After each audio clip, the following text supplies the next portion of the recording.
আকাশবাণী কলকাতা জেলার চিঠি পশ্চিম মেদিনীপুর থেকে লিখেছেন আমাদের সংবাদদাতা সব্যসাচী লাহা। নির্বাচন কমিশন অষ্টাদশ লোকসভা নির্বাচনের নির্ঘণ্ট প্রকাশ করেছে। পশ্চিম মেদিনীপুর জেলাতে ষষ্ঠ দফাতে নির্বাচন হবে বলে কমিশন জানিয়েছে। এই নির্বাচনকে কেন্দ্র করে রাজনৈতিক দলগুলির মধ্যে তৎপরতা শুরু হয়ে গেছে। এই জেলাতে বর্তমানে 15টি বিধানসভা কেন্দ্র এবং মেদিনীপুর ও ঘাটাল এই দুটি লোকসভা কেন্দ্র রয়েছে। ঘাটাল লোকসভা কেন্দ্রের মধ্যে রয়েছে সবং, পিংলা, ডেবরা, দাসপুর, ঘাটাল, কেশপুর এবং পূর্ব মেদিনীপুরের পাঁশকুড়া পশ্চিম বিধানসভা কেন্দ্র। অন্যদিকে মেদিনীপুর লোকসভা কেন্দ্রের মধ্যে রয়েছে দাঁতন, কেশিয়ারি, খড়গপুর সদর, নারায়ণগড়, খড়গপুর গ্রামীণ, মেদিনীপুর ও পূর্ব মেদিনীপুরের এগরা বিধানসভা কেন্দ্র। 1 জানুয়ারি 2024 অনুসারে জেলাতে মোট ভোটারের সংখ্যা 39,81,840 জন। এর মধ্যে পুরুষ ভোটার 20,218 জন এবং মহিলা ভোটারের সংখ্যা 19,73,578 জন। জেলাতে তৃতীয় লিঙ্গের ভোটার রয়েছে 44 জন। জেলার ভোটারদের ক্ষেত্রে লিঙ্গের অনুপাত প্রতি 1000 পুরুষ পিছু 983 জন মহিলা। গ্রীষ্মের প্রখর দাবদাহের মধ্যেই অষ্টাদশ লোকসভা নির্বাচনে মেদিনীপুর কেন্দ্রের প্রচার জোর কদমে চলছে। মেদিনীপুর কেন্দ্রে তৃণমূল কংগ্রেসের প্রার্থী বিধায়ক জুন মালিয়া ছোট ছোট জনসভা এবং বিভিন্ন স্থানে মিছিলের মাধ্যমে প্রচারের কাজ চালিয়ে যাচ্ছেন। অন্যদিকে এই কেন্দ্রের ভারতীয় জনতা পার্টির প্রার্থী বিধায়ক অগ্নিমিত্রা পাল এখনও পর্যন্ত কোনো বড় জনসভা না করলেও দাবদাহের মধ্যেই ছোট ছোট মিছিলের মাধ্যমে তার প্রচারের কাজ চালিয়ে যাচ্ছেন।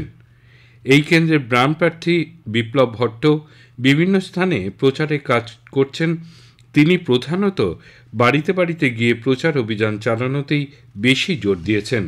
জেলার ঘাটাল লোকসভা আসনে তৃণমূল কংগ্রেসের প্রার্থী দীপক অধিকারী ওরফে দেব জেলার বিভিন্ন প্রান্তে দৈনিক প্রচারের কাজ চালাচ্ছেন।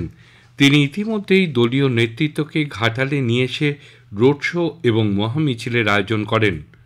সোশ্যাল মিডিয়ার মাধ্যমেও তিনি প্রচার কাজ চালিয়ে যাচ্ছেন। অন্যদিকে এই কেন্দ্রের বিজেপি প্রার্থী হিরণময় চট্টোপাধ্যায় ওরফে হিরণ তার লোকসভা ক্ষেত্রের বিভিন্ন গ্রামে গিয়ে প্রচার অভিযান চালিয়ে যাচ্ছেন।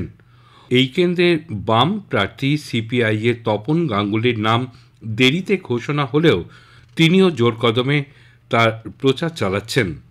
প্রধানমন্ত্রী নরেন্দ্র মোদী গত 11 মার্চ জেলার বেলদা থানার শ্যামপুরা থেকে পোক্তাপুরের মধ্যে 16 নম্বর জাতীয় সড়কে নবনির্মিত সামরিক বিমানের জরুরি অবতরণ ক্ষেত্রের ভার্চুয়াল মোডে উদ্বোধন করেন। কলকাতা চেন্নাই 16 নম্বর জাতীয় সড়কে সোজা 5 কিলোমিটার লম্বা এই জরুরি অবতরণ ক্ষেত্রটি ভারত সরকার 108 কোটি টাকা ব্যয়ে নির্মাণ করেছে। গত 7 এপ্রিল এই জরুরি অবতরণ ক্ষেত্রে ট্রায়াল ল্যান্ডিংয়ের উদ্যোগ গ্রহণ করেছিল ভারতীয় বায়ুসেনা। ভূমি থেকে প্রায় 100 ফুট উঁচুতে এই ট্রায়াল ল্যান্ডিং সফল হয়েছে বলে বায়ুসেনার দাবি।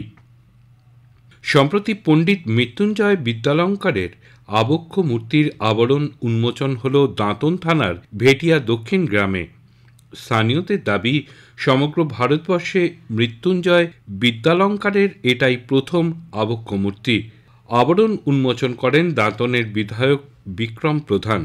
উপস্থিত ছিলেন দাঁতন ভগবত চরণ হাইস্কুলের প্রধান শিক্ষক অরবিন্দ দাস, লেখক ও গবেষক সন্তু জানা, লেখক অখিল বন্ধু মহাপাত্র প্রমুখ।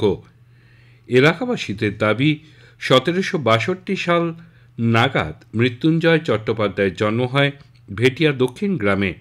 পরে অধুনা বাংলাদেশের নাটোরে যান এবং পড়াশোনায় অসামান্য সাফল্যের জন্য পণ্ডিত ও বিদ্যালঙ্কার উপাধি লাভ করেন। তার লেখা গদ্য সাহিত্যের অন্যতম সম্পদ 32 সিংহাসন, রাজাবলি, প্রবোধ চন্দ্রিকা বিশেষ উল্লেখযোগ্য। 1819 খ্রিস্টাব্দে তিনি মুর্শিদাবাদে প্রয়াত হন। প্রতি বছর ভেটিয়া দক্ষিণ গ্রামে মৃত্যুঞ্জয় বিদ্যালঙ্কারের জন্মদিন পালিত হয়। জেলার চিঠি শেষ হল। পশ্চিম মেদিনীপুর থেকে পাঠিয়েছেন আমাদের সংবাদদাতা সব্যসাচী লাহা।